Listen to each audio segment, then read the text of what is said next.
আমরা সংসদ থেকে বিদায় নিচ্ছি। আমরা আবার ওয়াকআউট করছি। আমরা আবার যখন উপযুক্ত তখন ইনশাআল্লাহ আমরা আসব, অংশগ্রহণ করব, জনগণের পক্ষে কথা বলবো। 4টা নোটিশ আমরা জমা দিয়েছি। আমরা আশা করব সেই নোটিশগুলা জনস্বার্থে, জনদুর্ভোগ নিরসনের স্বার্থে সেই নোটিশগুলা আলোর মুখ দেখবে। এই সংসদে আলোচনার সুযোগ আমরা পাবো। মাননীয় স্পিকার, আমাকে সময় দেওয়ার জন্য আপনাকে ধন্যবাদ। আমরা এখন ওয়াকআউট করছি। আসসালামু আলাইকুম। মাননীয় বিরোধী দলের নেতা, ওয়াকআউট করার স্বাধীনতা আপনার আছে, বাট সংসদের ভিতরে সবকিছু আলোচনা করা দরকার, না হলে জাতি কি পাবে? আমি অনুরোধ করব আপনারা বসেন, আলোচনায় অংশগ্রহণ করেন। পক্ষ বিপক্ষ বিতর্ক থাকবে, বিতর্কের মধ্যে দিয়েই তো জাতি পরিচালিত হবে আপনাদের নেতৃত্বে। এই মাননীয় স্বরাষ্ট্রমন্ত্রী মহোদয়ের মাইকটা দেন প্লিজ। মাননীয় স্পিকার, আমরা ধৈর্য সহকারে এতক্ষণ মাননীয় বিরোধী দলীয় নেতার বক্তব্য শুনেছি। অবশ্যই এটা কোন বিধিতে বলছেন আপনিই বলতে পারবেন। বিরোধী দলীয় নেতা দাঁড়িয়েছেন, সেই জন্য আপনি ফেরত দিয়েছেন। বিধিটি দিয়ে আর জিজ্ঞেস করার প্রয়োজন হয়নি। বিরোধী দলীয় নেতার প্রেরোগেটিভ। ধন্যবাদ। সেটা আমি জানি মাননীয় স্পিকার। আবার জিজ্ঞেস করছেন যে না, এখন আন্ডার দি সান এনিথিং উনি বলে গেলেন আর কি, সবকিছু বিষয়ে। তা আমাদের এখন একটা অধিকার দাঁড়ায় এগুলোর একটু জবাব দেওয়ার। মাননীয় স্পিকার, আপনাকে ধন্যবাদ। আইন প্রণয়নের জন্য এখানে 3টি বিল আমাদের সামনে উপস্থাপিত হয়েছে। আজকে এই সংসদ এমন একটি সময় অনুষ্ঠিত হতে যাচ্ছে যেই সময় সঙ্গত কারণেই দেশে নানাবিধ সমস্যা বিরাজমান। অত্যন্ত দুঃখের সাথে বলতে বাধ্য হচ্ছি, এই সংকট এবং সমস্যা তীব্র আকার ধারণ করায় মানুষের যখন জনদুর্ভোগ আমরা লক্ষ্য করছিলাম, তখন তৎকালীন মহামান্য রাষ্ট্রপতির সাথে আমি সরাসরি কথা বলেছিলাম এবং স্পিকারের দায়িত্বে আপনি ছিলেন, আপনার সাথেও আমি কথা বলেছিলাম। মহামান্য রাষ্ট্রপতির সাথে কথা বলে ওনার বরাবরে একটা অনুরোধ জ্ঞাপন করে একটা চিঠিও দিয়েছিলাম। সেই চিঠির কপি আপনাকেও দেওয়া হয়েছে, মাননীয় প্রধানমন্ত্রীকেও দেওয়া হয়েছে।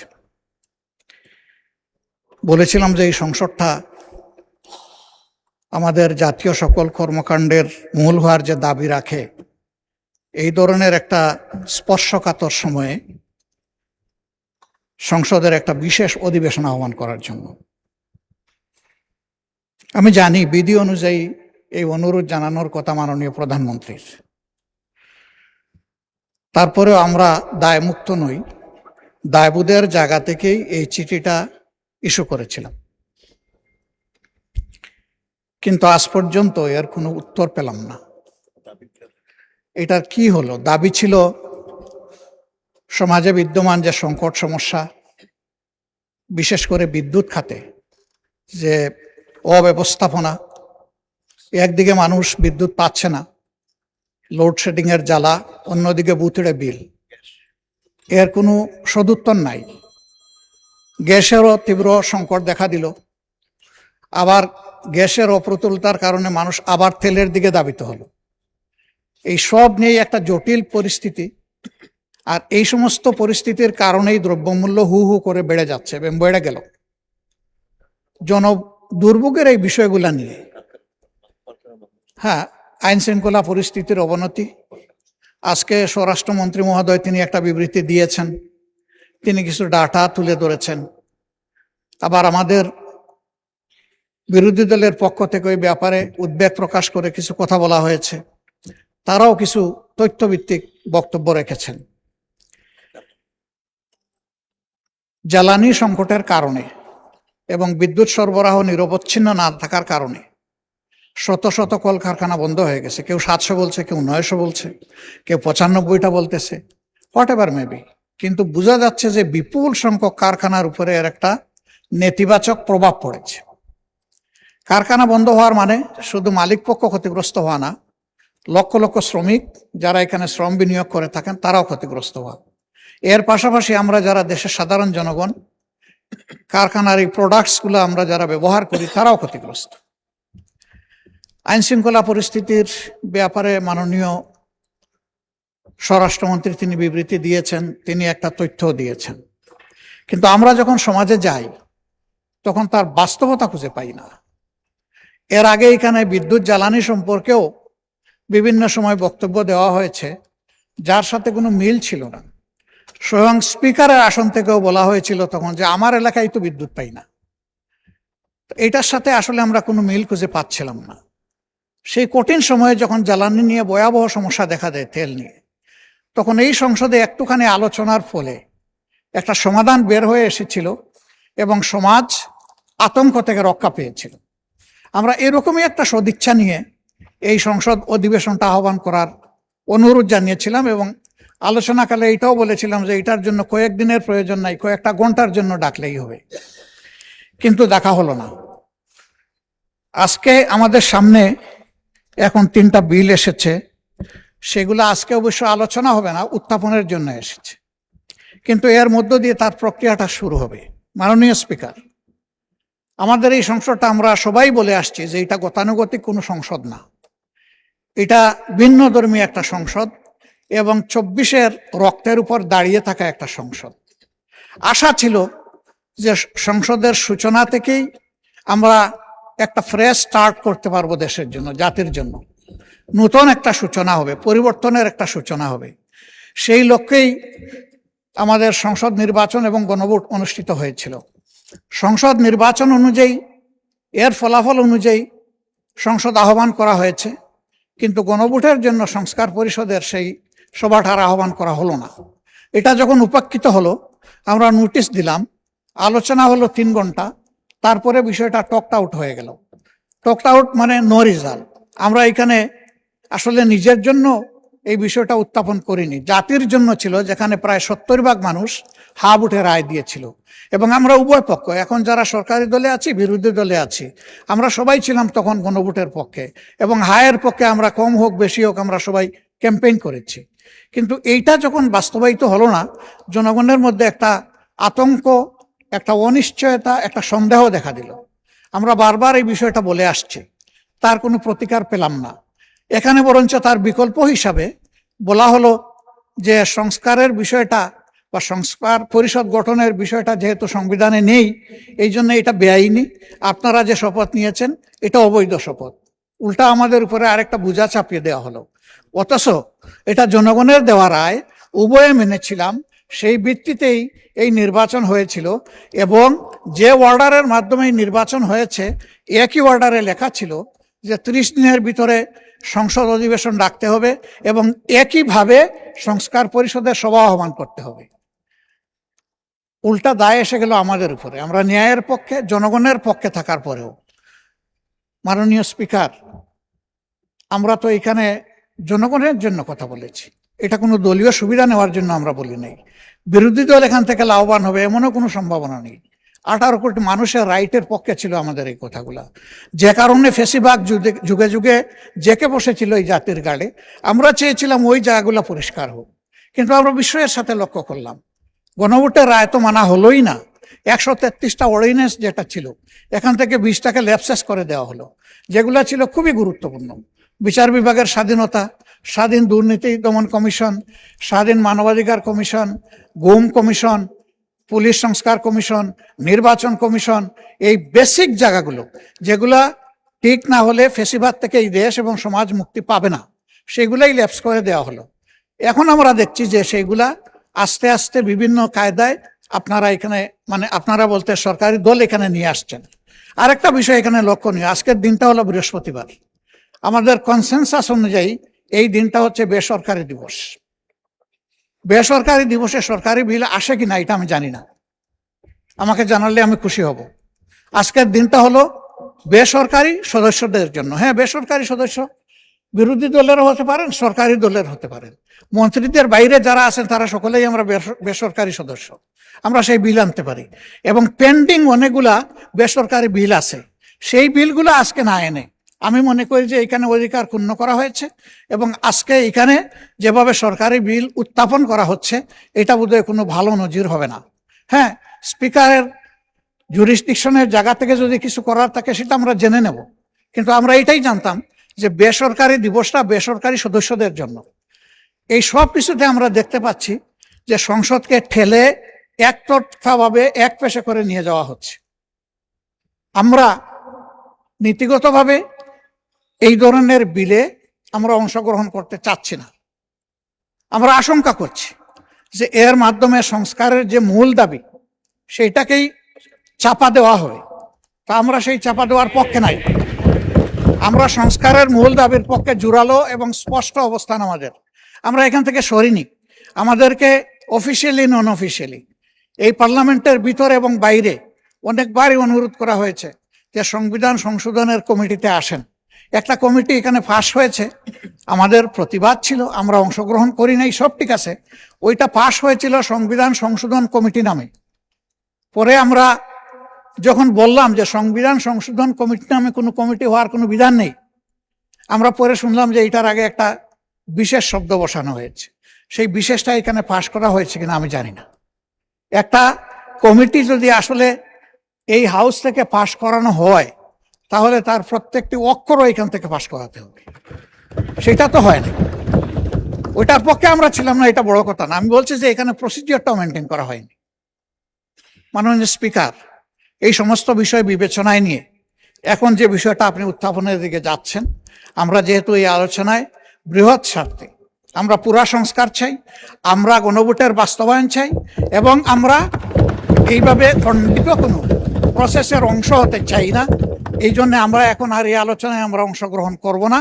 এই পর্বে আমরা সংসদ থেকে বিদায় নিচ্ছি। আমরা আবার ওয়াকআউট করছি। আমরা আবার যখন উপযুক্ত তখন ইনশাল্লাহ আমরা আসব, অংশগ্রহণ করব, জনগণের পক্ষে কথা বলবো। 4টা নোটিশ আমরা জমা দিয়েছি। আমরা আশা করব সেই নোটিশগুলা জনস্বার্থে, জনদুর্ভোগ নিরসনের স্বার্থে সেই নোটিশগুলা আলোর মুখ দেখবে। এই সংসদে আলোচনার সুযোগ আমরা পাবো। মাননীয় স্পিকার, আমাকে সময় দেওয়ার জন্য আপনাকে ধন্যবাদ। আমরা এখন ওয়াকআউট করছি। আসসালামু আলাইকুম। মাননীয় বিরোধী দলের নেতা, ওয়াকআউট করার স্বাধীনতা আপনার আছে, বাট সংসদের ভিতরে সবকিছু আলোচনা করা দরকার, না হলে জাতি কি পাবে? আমি অনুরোধ করব আপনারা বসেন, আলোচনায় অংশগ্রহণ করেন। পক্ষ বিপক্ষ বিতর্ক থাকবে, বিতর্কের মধ্যে দিয়েই তো জাতি পরিচালিত হবে আপনাদের নেতৃত্বে।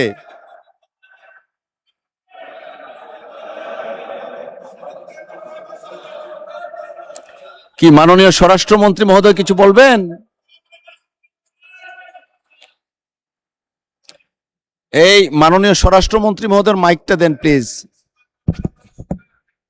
মাননীয় স্পিকার, আমরা ধৈর্য সহকারে এতক্ষণ মাননীয় বিরোধী দলীয় নেতার বক্তব্য শুনেছি।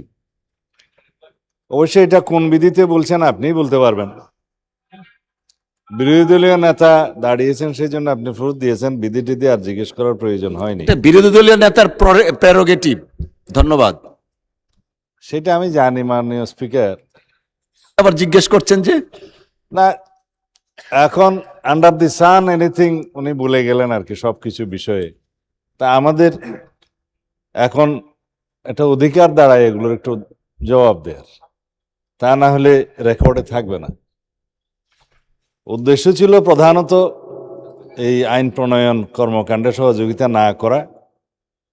এই আইনগুলো পার্লামেন্টে আসুক এই দাবি প্রথম সেশন থেকে তাদেরই ছিল। আমরা সময় নিয়েছিলাম।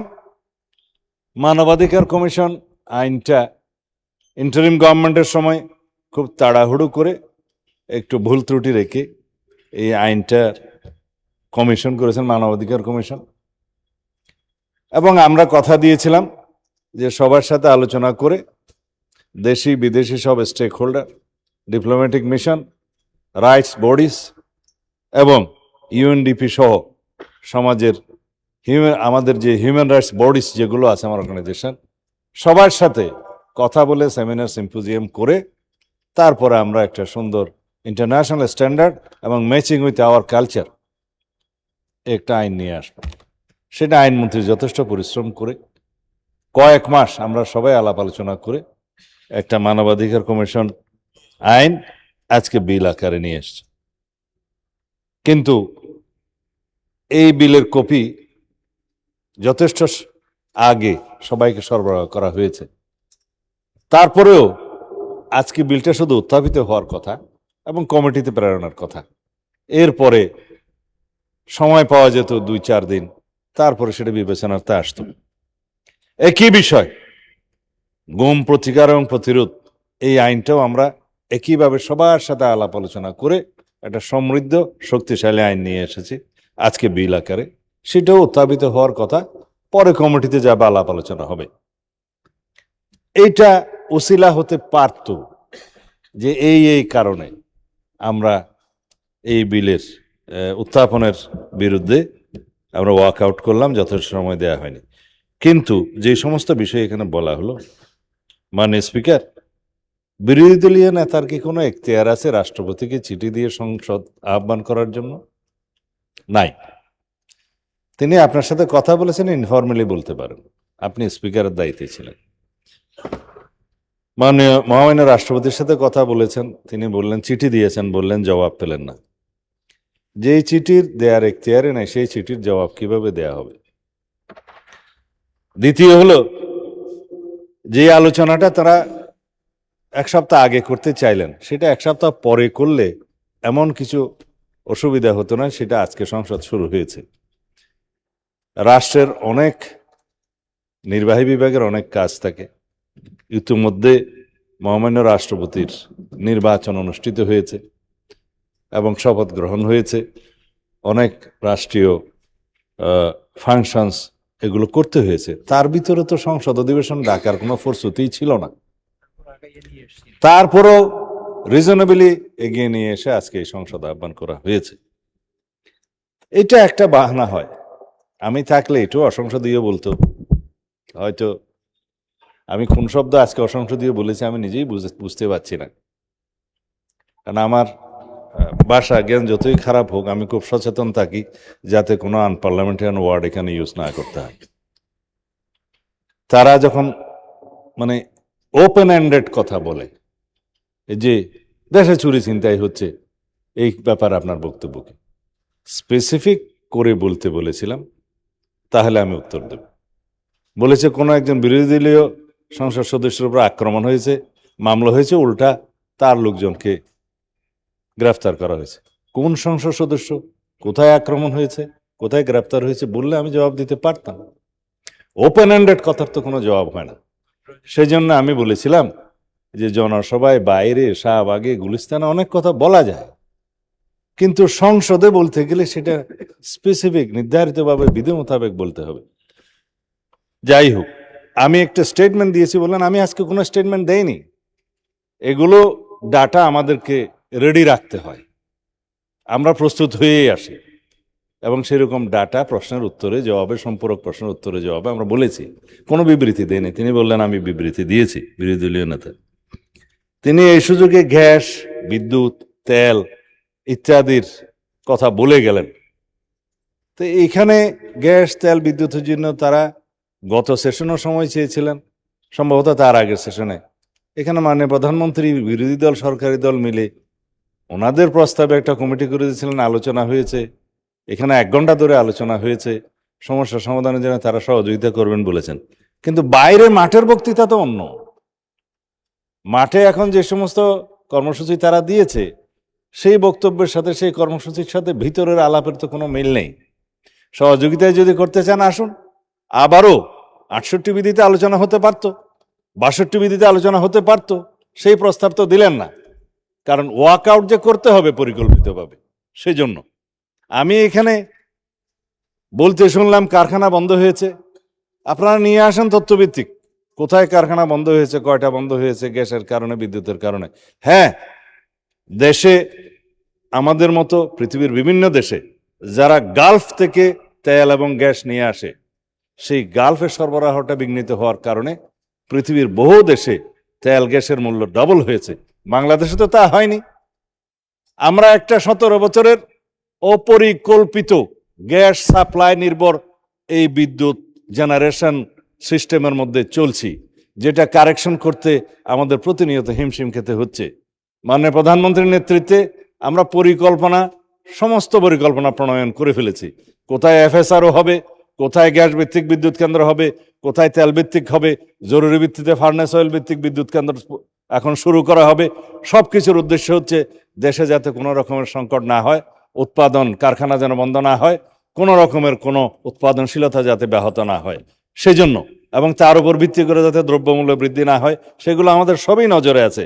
মাননীয় স্পিকার, কথায় কথায় ওনারা গণভোটের গণরায়ের কথা বলেন। আমিও অনেকবার এই সংসদে এই বিষয়ে বক্তব্য দিয়েছি, আমরা অনেকেই দিয়েছি। তারা একটা আদেশের কথা বলে যে শপথ তো নেওয়া হয় নাই, আদেশ মানা হয় নাই। মাননীয় স্পিকার, জুলাই জাতীয় সনদ বাস্তবায়নের জন্য 2025-এর সম্ভবত নভেম্বরের 11 বা 13 তারিখ হবে একটা আদেশ জারি করা হলো। সেটা হচ্ছে জুলাই জাতীয় সনদ উইদিন ব্র্যাকেট সংবিধান সংস্কার বাস্তবায়ন আদেশ 2025। এই আদেশের কোনো রাজনৈতিক ভিত্তি ছিল না, কোনো রাজনৈতিক সমঝোতা ছিল না। এই আদেশটা অনেকটা মার্শাল ল অর্ডারের মতো আদেশ জারি করা হয়েছে, যে আদেশটা জারি করার রাষ্ট্রপতির কোনো এখতিয়ার ছিল না। সেই আদেশের মধ্যে জুলাই জাতীয় সনদ বাস্তবায়নের জন্য 4টা প্রশ্ন দিয়ে দেওয়া হলো, তার উপরে বলা হলো গণভোট হবে। গণভোটটা আমরাই চেয়েছিলাম জুলাই জাতীয় সনদ বাস্তবায়নের জন্য, একটা আইনি ভিত্তি তারা দাবি করেছিলেন। আমরা বললাম জনগণের কাছে যাই, তারা জুলাই জাতীয় সনদ বাস্তবায়ন চায় কি চায় না সেই প্রশ্নটা আমরা রাখি। গণভোট হতে পারে, আইনি ভিত্তি রচনা হবে, সার্বভৌম জনগণের ক্ষমতা হিসাবে আমরা সেই জুলাই জাতীয় সনদ যারাই সংসদে যাবে তারা বাস্তবায়ন করতে তারা বদ্ধপরিকর থাকবে। এটা ছিল আমাদের প্রস্তাব। কিন্তু ইন্টারিম গভর্নমেন্টের সময় কোনো না কোনোভাবে একটা রাজনৈতিক সমঝোতাবিহীন দূরভিসন্ধিমূলক একটা প্রতারণা করা হয়েছে। সেটার নাম হচ্ছে জুলাই জাতীয় সনদ উইদিন ব্র্যাকেট সংবিধান সংস্কার বাস্তবায়ন আদেশ 2025। গণভোট হলো, আমরাও বলেছি জুলাই জাতীয় সনদ বাস্তবায়নের জন্য জনগণ হ্যাঁ ভোট দিন।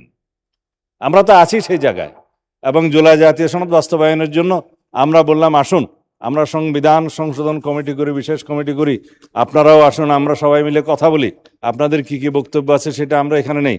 কিন্তু তারা সংশোধন চায় না, সংস্কার চায়। সংস্কারের জন্য তারা আবার সংবিধান সংস্কার পরিষদের শপথ নিয়েছেন কয়েকজন, সবাই নিতে পারেননি। তাদের মধ্যে অনেকেই আছে যারা শপথ নেওয়ার সুযোগ হয়নি, পরবর্তীতে যারা ইলেক্টেড হয়েছে বা নমিনেটেড হয়েছে সংরক্ষিত আসনে। তখন মাননীয় স্পিকার, প্রশ্ন জাগে, কিছু লোক সংবিধান সংস্কার পরিষদের শপথ নিয়েছে, যেটা আমরা এখনো বলি তখনও বলেছি, যার কোনো বিধান বাংলাদেশের সংবিধানে নাই। এই সংবিধান মেনেই তো সবাই নির্বাচনে গিয়েছে, এই সংবিধান অনুসারেই তো আমরা সবাই এখানে শপথ নিয়েছি, এবং এই সংবিধান অনুসারেই মাননীয় মহামান্য রাষ্ট্রপতি এই সংসদের অধিবেশন আহ্বান করেছে, প্রথম অধিবেশন, এবং এই সংসদে এসেই তিনি ভাষণ দিয়েছেন, সবাই তার উপর আলোচনা করেছেন। এই সংবিধান মেনেই কিছুদিন আগে মহামান্য রাষ্ট্রপতির যে নির্বাচন হলো, সেই নির্বাচনে এখানে সবাই মিলে ভোট দিয়েছে, মহা উৎসবে দিয়েছে, এবং তার শপথ গ্রহণ হয়েছে। এই সব কিছুতেই সংবিধান ঠিক আছে। মাননীয় স্পিকার, খালি সংবিধান সংস্কার পরিষদের সদস্য হিসেবে যে অবৈধভাবে শপথ নিয়েছে, এখানে এসেই তাদের মহাগণ্ডগোল, বাকি সবই ঠিক আছে। যাই হোক, গণভোটের কথা বলে এটা সংস্কার প্রস্তাব বাস্তবায়নের জন্য তারা যে আহ্বান জানাচ্ছে, আমরা বলেছিলাম যদি আপনাদের কোনো কোনো প্রস্তাব থাকে সংবিধান সংশোধনীতে, সেই কমিটিতে আসুন। আজকে আবার এটা নিয়েও প্রশ্ন তুললেন তিনি, মাননীয় বিরোধী দলীয় নেতা। তিনি বললেন এখানে সংবিধান সংশোধনের বিশেষ কমিটি হয়েছে কিনা, বিশেষ শব্দটা লেখা হয়েছে কিনা পরীক্ষা করা দরকার। মাননীয় স্পিকার, আমি কিছু বললে তো বলবে যে উনি শিক্ষকতা করছেন, আজকেও বলেছেন। এখন কেউ যদি নিজেকে ছাত্র মনে করে, আমি কি করতে পারি? যাই হোক, সংবিধান সংশোধন বিশেষ কমিটি সংসদের, এটা যেমন বিশেষ কমিটি, আজকে যেটা সংশোধিত করেছেন আর একটা বিশেষ কমিটি, ওইটাও বিশেষ কমিটি। এই বিশেষ কমিটি গঠনের বিধি তো আছে 266-এ, এবং প্রত্যেকটা বিশেষ কমিটির টার্মস অফ রেফারেন্স ওখানে উল্লেখ থাকতে হবে যে জন্য এই বিশেষ কমিটি করা হলো। সেইখানে টার্মস অফ কন্ডিশন লেখা আছে জাতীয় সংসদের 266 অনুসারে সংবিধান সংশোধনের জন্য বিশেষ কমিটি, তার টার্মস অফ রেফারেন্স হচ্ছে সংবিধান সংশোধনের জন্য রিপোর্ট প্রণয়ন কর। এখন এগুলো বললে বলবে যে আমি মাস্টারি করছি। মাননীয় স্পিকার, আমরা আহ্বান জানাবো মাননীয় বিরোধী দলের নেতা এবং সকল বিরোধী দলের সদস্যদের, এই সংসদকে আমরা জীবন্ত রাখি, ভাইব্রেন্ট করি, সমস্ত আলাপ আলোচনা এখানেই করি, এবং সামান্য বাহানায় যেন আমরা কথায় কথায় ওয়াক আউট না করি। এতে লাভ কার হবে জানি না, কিন্তু ক্ষতি হবে ডেমোক্রেসির। তবে এটা নিশ্চিত বলতে পারি, এই সংসদকে যদি আমরা কার্যকর করতে না পারি তাহলে গণতন্ত্রের বারবার হোঁচট খাবে, এবং তারা যদি সেটা চায় তাহলে ইতিহাস তাদেরকে দায়ী করবে। আমরা এখানে বিরোধী দল, সরকারি দল সবাই মিলে সমস্ত ইস্যুতে আলাপ আলোচনা করে এখানে আইন প্রণয়ন করে তারপর আমরা বাংলাদেশটাকে সুষ্ঠুভাবে ডেমোক্রেটিক দ্বারাই চালাতে চাই। এটাই ছিল জুলাইয়ের অভ্যুত্থানের আমাদের প্রত্যাশা, আমাদের শহীদের প্রত্যাশা। মাননীয় স্পিকার, আমি আর বিশেষ কিছু বলবো না। আজকে আইন প্রণয়ন পদ্ধতির মধ্যে উত্থাপন আছে বিলগুলো, সময় অনেক হয়ে গিয়েছে। আমার মনে হয় আমরা আইন প্রণয়ন কার্যাবলীর জন্য এগিয়ে যাই। ধন্যবাদ মাননীয় স্পিকার। আমি এর আগে শেষ করার আগে বিরোধী দলের সদস্যদের এবং মাননীয় বিরোধী দলে না থাকে, যদিও তারা এখানে নেই, আহ্বান জানাবো, আসুন বাংলাদেশের জনগণের সামনে আমরা এমন একটা পার্লামেন্ট উপস্থাপন করি যে এই পার্লামেন্টে সরকারি দল বিরোধী দল এখানেই বাহাস করবে, এখানেই আমরা তর্ক বিতর্ক করব, এখানেই আমরা সমাধান করব।